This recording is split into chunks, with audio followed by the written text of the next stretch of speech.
ఓం నమః శివాయ. ఓం నమస్తే అస్తు భగవాన్ విశ్వేశ్వరాయ మహాదేవాయ త్రయంబకాయ త్రిపురాంతకాయ త్రికాగ్నికాలాయ కాలాగ్నిరుద్రాయ నీలకంఠాయ మృత్యుంజయాయ సర్వేశ్వరాయ సదాశివాయ శ్రీమన్మహాదేవాయ నమః. ఓం. అందరికీ మరొక్క మారు మహాశివరాత్రి శుభాకాంక్షలు. నిన్నటి రోజంతా శివధ్యానంతో, శివుడి యొక్క ఆరాధనలతో, అభిషేకాలతో మీరంతా ఎంతో పరవశించి ఉంటారు. ఈ రాత్రంతా జాగారం చేసి ఇప్పుడు ఉదయాన్నే మళ్ళీ శివధ్యానంలో నిమగ్నలై ఉంటారు. ఇంతటి మహాదేవ పర్వదినం రోజుని మనం మహాశివరాత్రి పర్వదినం సందర్భంగా 11 రోజులు నిర్వహించుకుంటున్నాం. ఈ శివధ్యాన లహరి అనే ధ్యాన కార్యక్రమానికి అందరికీ నా హృదయపూర్వక స్వాగతం.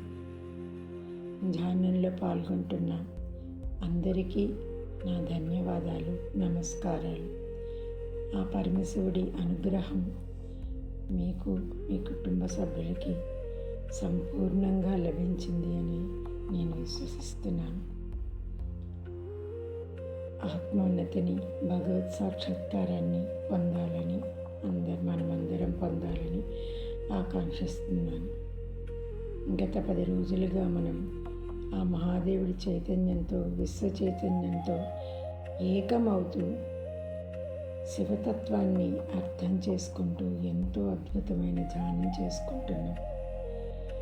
ఆ శివానుగ్రహం వల్ల మనలోని జీవ చైతన్యం దివ్య చైతన్యంగా, శివ చైతన్యంగా, ఉన్నత చైతన్యంగా విస్తరిస్తోంది. దీన్ని ఇంకా ఇలాగే కొనసాగిస్తూ మనం మరింత శివ చైతన్యపు అనంత పరిధుల్లోకి విస్తరించి దివ్యాత్మలుగా అసెండ్ అవుతాం. ఈ మహాశివరాత్రి రాత్రికి ఎంతో ప్రాముఖ్యత ఉన్నటువంటి కాలం. మాఘ బహుళ చతుర్దశి రోజు రాత్రి, అంటే ఈ రాత్రి 12 గంటలకి మహాలింగ ఆవిర్భావం జరిగింది. ఆ పరమశివుడు ఆద్యంతాలు లేని ఒక కాంతి స్తంభంగా అన్ని భువనాలకి లోను ఆవిర్భవించిన రోజుగా ఇది మనం చెప్పుకుంటాం. ఇలాంటి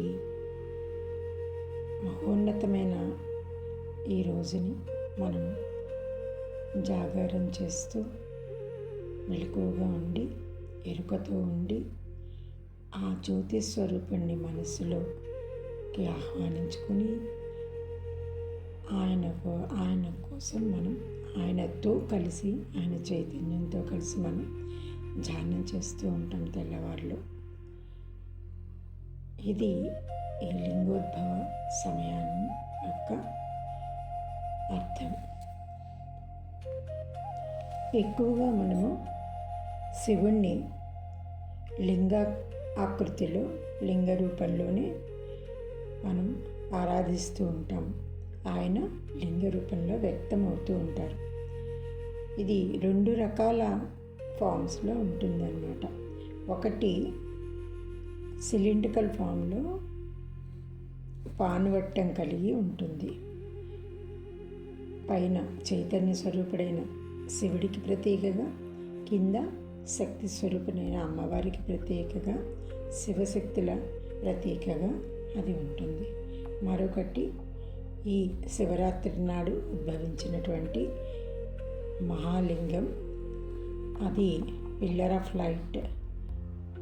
అది పొడవుగా చాలా పెద్దదిగా, అంటే దానికి ఆది అంతం కూడా మనము తెలుసుకోలేము. అటువంటి పిల్లర్ లాగా, ఒక కాంతి స్తంభంలాగా ఉద్భవించింది రోజు అన్నమాట ఇది. అందుకని ఈ రోజుని, ఈ పురాణం దీని గురించి మనం చెప్పుకుందాం తర్వాత. కానీ ఇప్పుడు మనం ముందుగా ఆ భగవంతుని స్మరించుకుంటూ, ఆ కాంతి స్తంభాన్ని ఊహించుకుంటూ మనం ధ్యానం చేద్దాం. ఈరోజు శ్లోకం అర్థం నేను క్లుప్తంగా, 11వ శ్లోకం అర్థం క్లుప్తంగా చివరిలో చెప్తాను. ఈరోజు మాత్రం మనం ఈ పిల్లర్ ఆఫ్ లైట్ ఏదైతే ఉందో ఆ జ్యోతిర్లింగాన్ని, ఆ అనంతమైనటువంటి జ్యోతిర్లింగాన్ని మనం మనోపలకం మీద చూసుకుంటూ, దర్శించుకుంటూ, ఆయన ఎనర్జీని మనలోకి ఆహ్వానించుకుంటూ మనం కొంచెంసేపు ధ్యానంలోకి వెళ్దాం. అందరూ కళ్ళు మూసుకోండి. సున్నితంగా, చక్కగా, చక్కటి సుఖాసనంలో కూర్చోండి. రిలాక్స్డ్గా కూర్చోండి. శరీరమంతా చక్కగా వదులుగా, ఎంతో హాయిగా ఉండేలాగా కూర్చోండి. వెన్ను నిటారుగా పెట్టుకోండి. ఈరోజు అనంతమైన కాస్మిక్ ఎనర్జీని మనలోకి తీసుకుంటున్నాం. ఇంతటి గొప్ప అవకాశం మనకి సంవత్సరానికి ఒక్కరోజు వస్తుంది. అందుకని ఏ మాత్రం వంగిపోకుండా, పక్కలకి జరగకుండా నిటారుగా చక్కగా కూర్చోండి. మీ చేతులు చక్కగా వడిలో పెట్టుకోండి. ఎక్కడ అసౌకర్యం కానీ, శరీరంలో చిరాకు కానీ ఏదీ లేకుండా హాయిగా కూర్చోండి. మనం ఎంత ప్రశాంతంగా కూర్చుంటే, ఎంత సుఖంగా కూర్చుంటే, ఎంత నిటారుగా కూర్చుంటే అంతటి శక్తిని మనలోకి ఆహ్వానించుకోగలుగుతాం. ఇది మహాశివుడు వ్యక్తమైనటువంటి రోజు. ఆయనకి ఆద్యంతాలు లేవు. పుట్టడం, లయమవడం అలాంటివి ఏమీ లేవు. నిత్యం ఉండేవాడు, నిత్య నూతనుడు. అటువంటి ఆయన ఎందుకు ప్రకటించబడ్డారు అంటే, అది మనందరి కోసమే అని చెప్పాలి.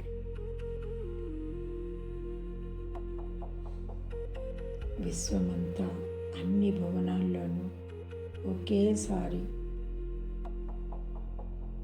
ఒక పిల్లర్ ఆఫ్ లైట్ లాగా, ఒక కాంతి స్తంభంగా ఆవిర్భావం జరిగింది. పురాణ కథ ఏం చెప్తుంది అంటే, విష్ణువు, బ్రహ్మ వారి ఆధిపత్యాల కోసం ఎవరు గొప్ప అని అనుకుంటుంటే,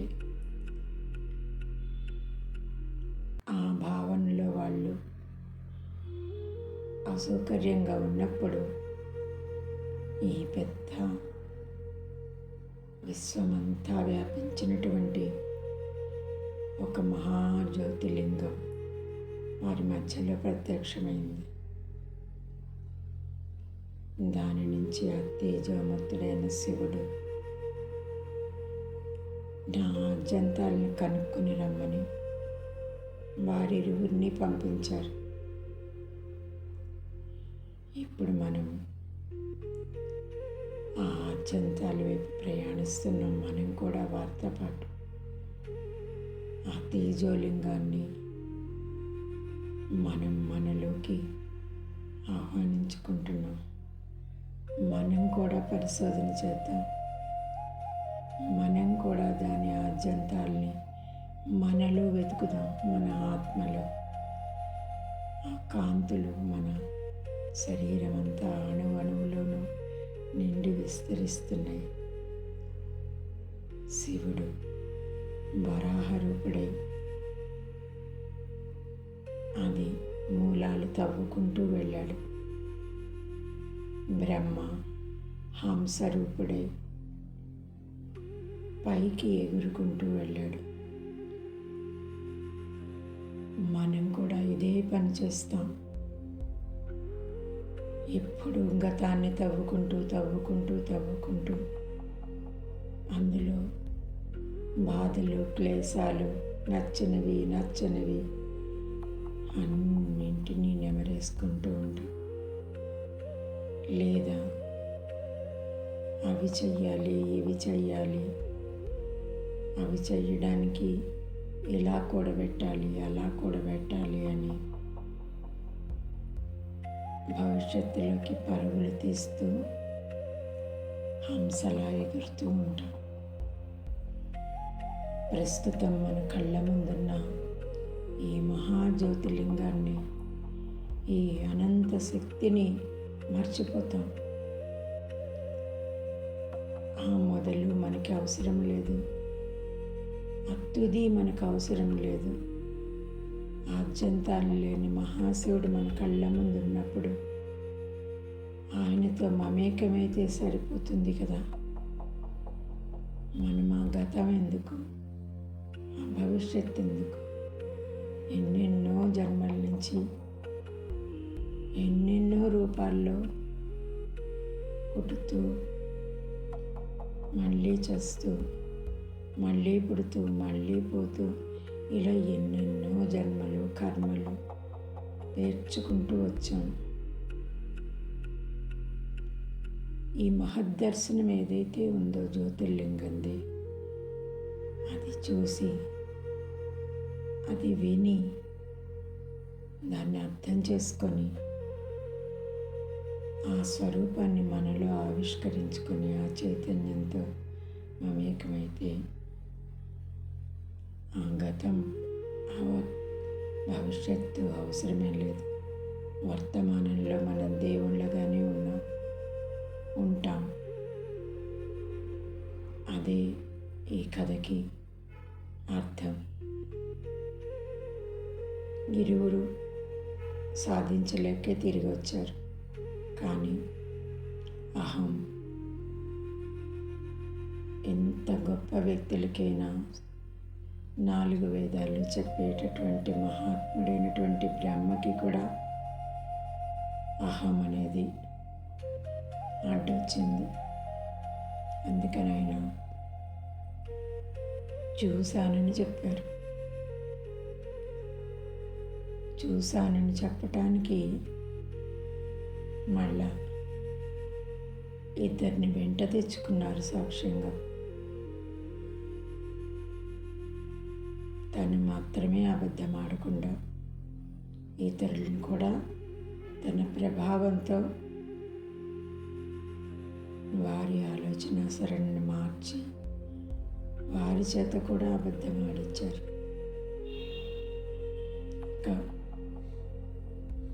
సంపన్న పువ్వుని శివుడి శిరస్సు నుంచి జారిపడుతున్నటువంటి అదృష్టమైనటువంటి ఒక సంపెంగ పువ్వు అంతకుముందు క్షణం వరకు శివుడి శిరస్సుని అలంకరిస్తూ ఉండేటటువంటి ఆ కేతకి పుష్పం బ్రహ్మకి కనిపించడం, ఆయన మనసులో ఉన్న అబద్ధపు ఆలోచనకి దానిని సహాయం తీసుకోవడం దాని దురదృష్టం. అలాగే సురభి అనే కామధేనువు వస్తుంది దివ్యలోకాల నుంచి. దాన్ని కూడా అంత పెద్ద అయిన అబద్ధం చెప్పమంటే కాదని లేని పరిస్థితిలో అమాయకమైనటువంటి ఆ గోవు చెప్పవలసి వచ్చింది. ఇద్దరు అబద్ధం చెప్పారు, కానీ బ్రహ్మ చూశాడు అని వాళ్ళిద్దరు కూడా చెప్పారు. కానీ గోవు చెప్పడానికి, నేను చెప్పను అని చెప్పడానికి బ్రహ్మ ముందు భయపడి చెప్పిన తను ఆ పరమేశ్వరుడికి అర్థమయ్యేలాగా ఇది పూర్తిగా నా సంకల్పం కాదు అనే విషయం చెప్పడం కోసం తోకతో ఇది అబద్ధం అని చెప్పింది. అయినా తప్పు తప్పే, శిక్ష శిక్షే అన్నమాట. బ్రహ్మ యొక్క 5 ముఖాలు కలిగిన బ్రహ్మ యొక్క తలని ఆయన తీసివేశారు. పరమశివుడు అబద్ధం ఆడినందుకు బ్రహ్మకి పూజార్హత లేదు కలియుగంలో అని చెప్పారు.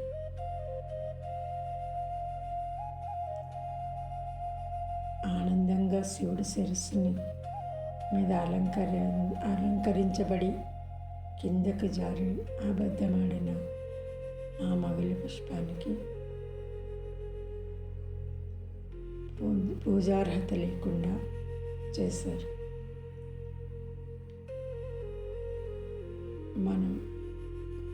మనం ఒక్క క్షణం మన బుద్ధి మన మాట వినకపోతే, మన అహం బుద్ధిని కమ్మేస్తే ఎంతటి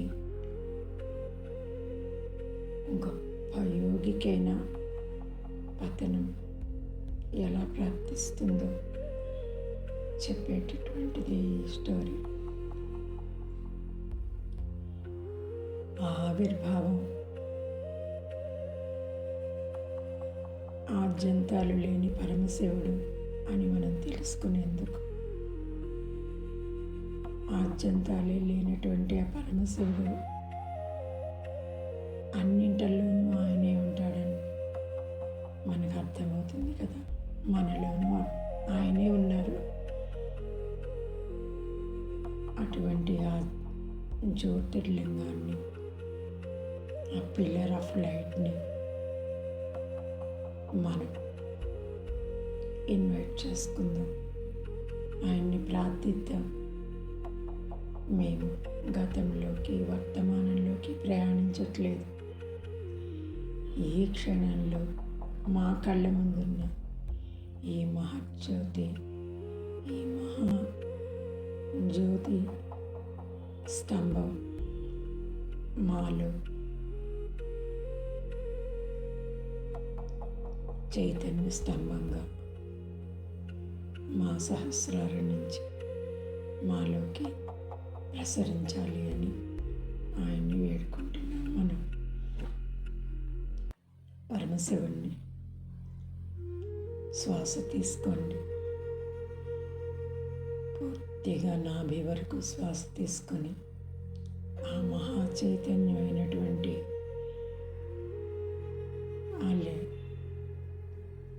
ఆ పిల్లర్ ఆఫ్ లైట్ని మన పూర్ణాత్మ గుండా, మన సహస్రాల గుండా మనలోకి ఆహ్వానించండి. ఆ కాంతి మనని తగలగానే మనలోని ప్రతి అణువు చిన్న చిన్న చిన్న నక్షత్రాలుగా విడిపోయి శరీరమంతా కాంతిమయమయ్యి,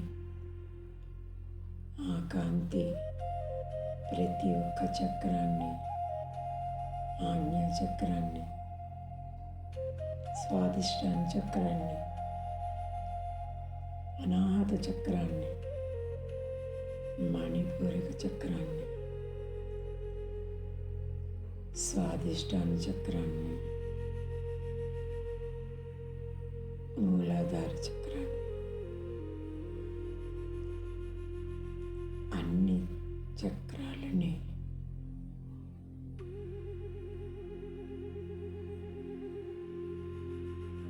ఉత్తేజితం చేస్తూ అన్ని చక్రాలు ఎనర్జీతో నిండి కాంతి తరంగాలుగా, శక్తి రూపాలుగా, చిన్న చిన్న శక్తి అణువులుగా ఒక విస్ఫోటనం మనలో కూడా కలుగుతుంది అని భావించండి. పూర్తి ఎరుకతో ఎలా అయితే ఈ 14 భువనాల్లో, ఈ విశ్వంలో, గ్రహాలలో, నక్షత్రాలలో ఈ కాస్మిక్ ఎనర్జీ వెల్లువలా వస్తుందో ఆ కాంతిని మనం పూర్తిగా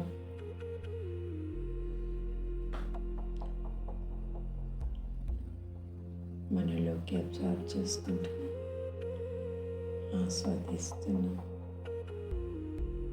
మన మూలాధారం నుంచి భూమి యొక్క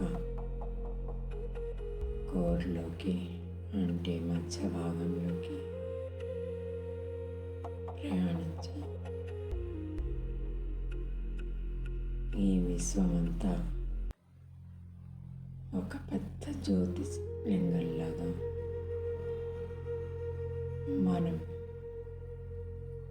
మనమందరం ఆ జ్యోతిర్లింగంలో చిన్న చిన్న కాంతి అణువుల్లాగా అందులో విలీనమైపోయి ఉన్నాం. ఆ ఎనర్జీని పట్టుకోండి. నేను చెప్తున్నవి మాటలు కాదు, మన భావాలు, మన ఊహలు. ఆ మహాద్భుతాన్ని మనం విజువలైజ్ చేసుకుంటున్నాం, దాంట్లో మమేకమవుతున్నాం. మన శరీరంలో కోటాను కోట్ల నక్షత్రాలు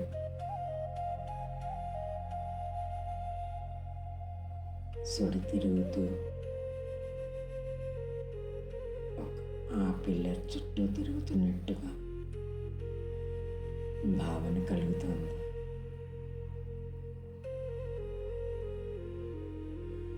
మహాశివుడి అనుగ్రహం, మహాదేవి అనుగ్రహం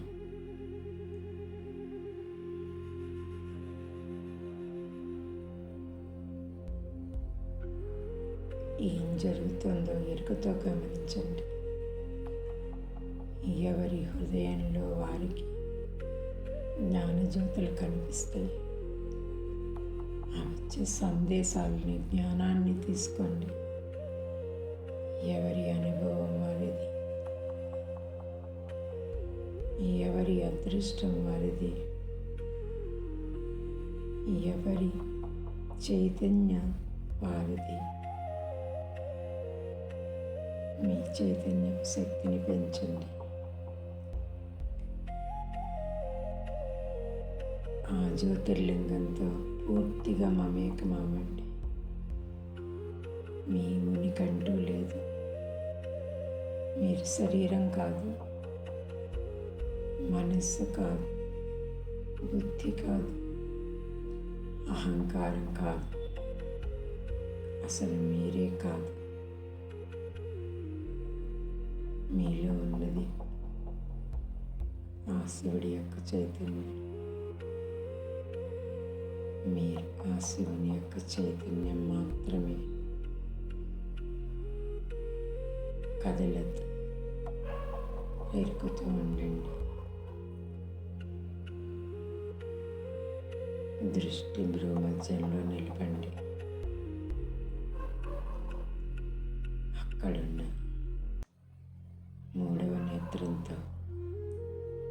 ఈ విశ్వాన్ని చూడండి. విశ్వం యొక్క ఆకృతిని చూడండి. మొత్తం అంతా కలిపి అదే జ్యోతిర్లింగంలో గ్రహాలు, నక్షత్రాలు, తోక చుక్కలు, బ్లాక్ హోలు, విశ్వం మొత్తం ఇమిడి ఉంది. మనం ఒక్క చిన్న రేణువుగా అందులో ఉన్నాం. ఈ మహాచిత్రాన్ని, ఈ పెద్ద చిత్రాన్ని ఊహించుకోండి. ఆ ఊహలో ఉనికిని కోల్పోయి మీరు తదేకంగా ధ్యానంలో ఉండండి.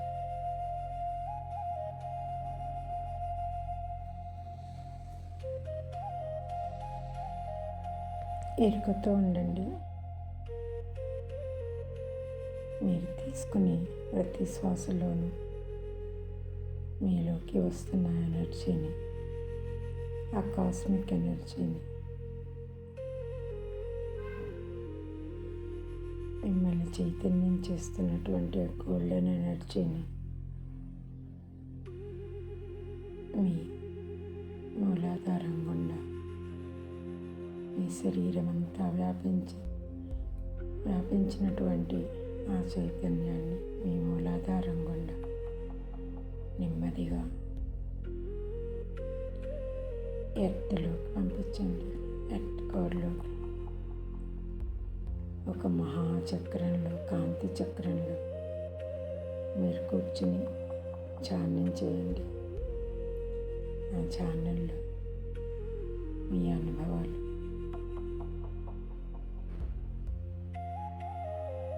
పొందండి. ఏ రకమైన అనుభవాలు మీకు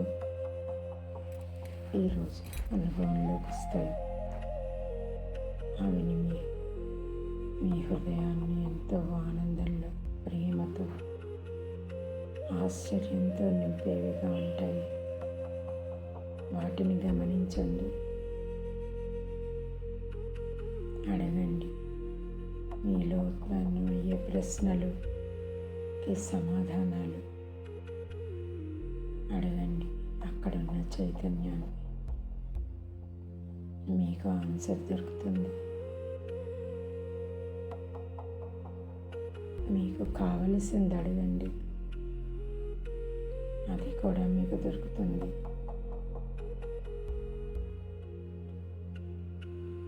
తదేకమైన ధ్యానంలో ఉండండి.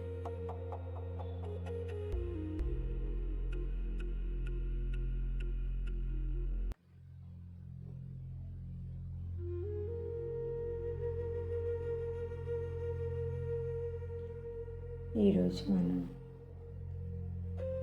శివానంద లహరిలోని 11వ శ్లోకంతో, దాని అర్థంతో ధ్యానం చేయాలి. కానీ ఈ శివైక్య స్థితిని మనం పొందడానికి దాన్ని రేపు చెప్పుకుందాం. కేవలం శ్లోకం మాత్రమే నేను వినిపిస్తాను. రేపు దాని అర్థంతో మనం ధ్యానం చేద్దాం. ఈరోజు ఈ శివైక్య స్థితి నుంచి మనం బయటికి రావద్దు. దీంట్లోనే మనం ఉండగలిగినంతసేపు ఉండి మనకి కావలసినంత ఎనర్జీని, మన చుట్టూ ఉన్న పరిసరాలకు కావలసినంత ఎనర్జీని,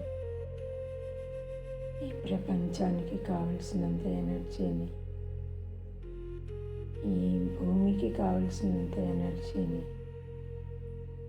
తీసుకుందాం.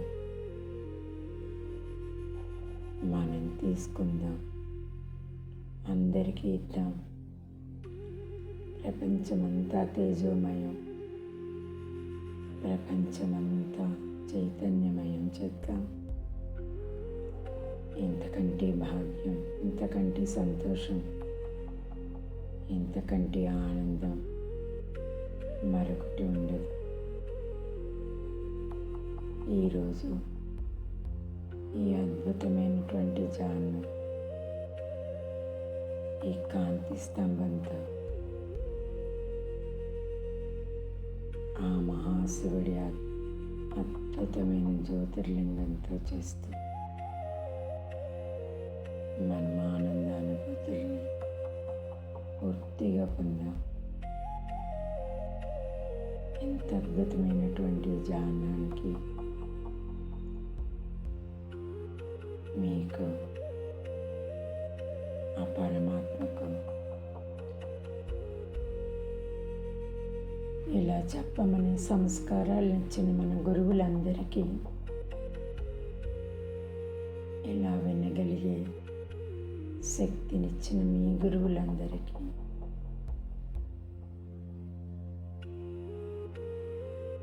ఈ రోజుని మనకి బహుకరించిన పరమాత్మకి